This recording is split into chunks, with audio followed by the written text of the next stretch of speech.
Kemudian salat nafilah. Nafilah itu betul, salat nafilah hukumnya sunnah. Ya, banyak jenisnya, kapan waktunya, bagaimana ragamnya. Contoh, ada yang siang sampai ke malam, namanya rawatib. Hadisnya At-Tirmidzi nomor hadis 586. Ya, ada berapa bilangannya? Yang pokok ada 12. Misal, apa bunyinya? Bunyinya kurang lebih qala Rasulullah sallallahu alaihi wasallam. Ya, perhatikan baik-baik teman-teman sekalian. Man shalla 12 raka'atan, siapa yang salat 12 rakaat fi yaumin wa lailatin, dari siang sampai malam, arba'an qabla dzuhri, 4 rakaat sebelum zuhur, raka'ataini ba'daha, 2 rakaat setelahnya, raka'ataini ba'dal maghrib, 2 rakaat setelah maghrib, raka'ataini ba'dal isya, 2 rakaat setelah isya, raka'ataini qabla subhi, 2 rakaat sebelum subuh. Rumusnya 4 sebelum zuhur, 2 setelah zuhur 6, 2 setelah maghrib 8, 2 setelah isya 10, 2 sebelum subuh, jadi 12 rumusnya. 12. Kalau tak mampu 12-nya, misalnya zuhur boleh. Hadisnya dari Ibnu Umar, mengerjakan 10 rakaat karena tak mampu 12-nya, maka dihitung pahalanya sama karena keadaan yang sangat darurat itu. Tambah lagi misalnya ada sunnah, sunnahnya mutlak, bukan masuk rawatib, tapi dia masuk, ada yang sebelum salat fardu. Misal, salat sunnah misalnya qabliyah asar, sebelum asar, sifatnya bukan rawatib, mutlak, tapi dikerjakan sebelum asar, jadi qabliyah.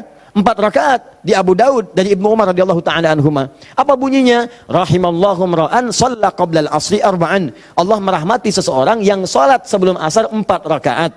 Hadisnya sahih.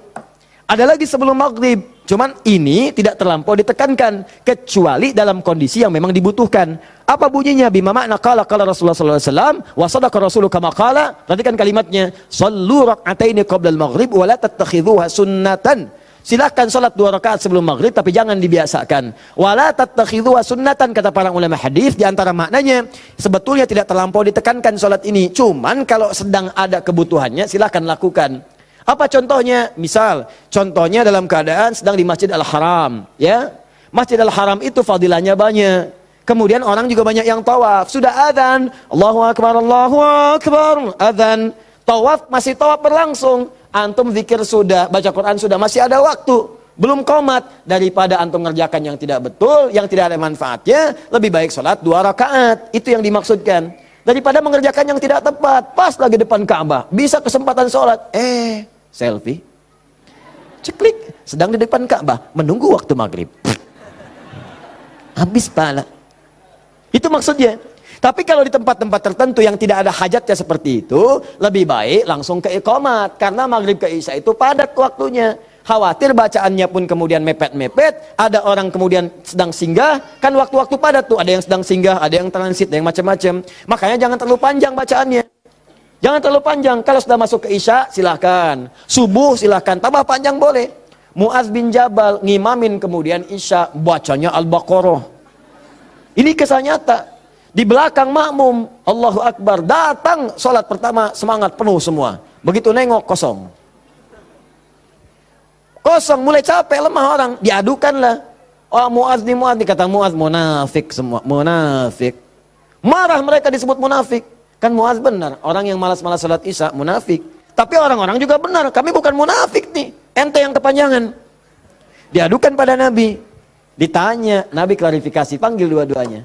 Masya Allah, madis yang paling indah. Ditanya, kenapa begini Mu'adz? Tanya dulu masyarakatnya, kenapa kalian begini? Kami nggak enak satu munafik sama Mu'adz. Kenapa Mu'adz? Ya memang benar Rasulullah, bukankah engkau katakan orang malas salat isya itu munafik? Kami nggak terima, karena Mu'adz salatnya kepanjangan. Al-Baqarah, kami capek, kami lelah. Masya Allah. Apa kata Mu'adz? Mu'adz, kenapa kamu begitu? Kata Mu'adz, ya Rasulullah, saya kan ngikutin Anda.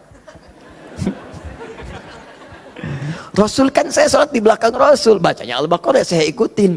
Mu'adz, kamu benar, cuman kan saya imam, makmumnya kamu. Tapi kan kalau kamu, imamnya kamu, makmumnya mereka. Itu kalimat dikutip kemudian oleh sahabat Ali bin Abi Thalib. Ketika menjadi khalifah disoal oleh masyarakat di demo. Ali begini, kenapa kalian? Ali gimana sih? Zaman Abu Bakar nggak ada seperti ini. Zaman Umar nggak ada seperti ini. Zaman Utsman nggak ada seperti ini. Zaman kamu kenapa begini?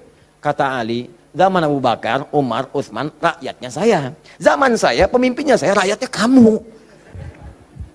Paham ya? Nah, jadi teman-teman sekalian, kita kembalikan lagi kepada yang tadi. Jadi silahkan untuk salat sunnahnya, tadi, ya, qabliyah silahkan. Seperlunya sesuai dengan tempatnya. Tambah lagi misalnya dengan salat duha, ada syuruk. Syuruk ada, ya, waktunya kalau sekarang mungkin 1 jam lah amannya, ya, setelah salat subuh. Kalau diprediksi, sekarang sudah ada digital. Duha. Syuruk itu awal duha, pertengahan duha, akhir duha. Duha dibagi 3. Ya, pertengahan 2 sekitar masuk pada jam 8, jam 9. Akhir duha sekitar jam 10, setengah 11. Ya, rakaatnya berapa? Dari 2, 4 sampai 8. Boleh. Lebih dari itu silahkan. Kalau awal duha syuruk 2 rakaat saja, jangan terlampau soleh. Ya, itu pun sudah melahirkan luar biasa pahalanya, semisal haji dan umrah. Pertengahan duha 4, boleh silahkan. Ya, akhir duha boleh sampai 8. Di situ nanti ada fadilah-fadilahnya. Nanti kalau sampai ke situ kan kita akan masuk ke bahasan itu. Ya, ragam salat sunnah. Kita nanti akan jawab. Dan yang paling tinggi di malam hari salat tahajud. Salat tahajud. Silahkan kerjakan dan kami ada bahasan tersendiri tentang itu.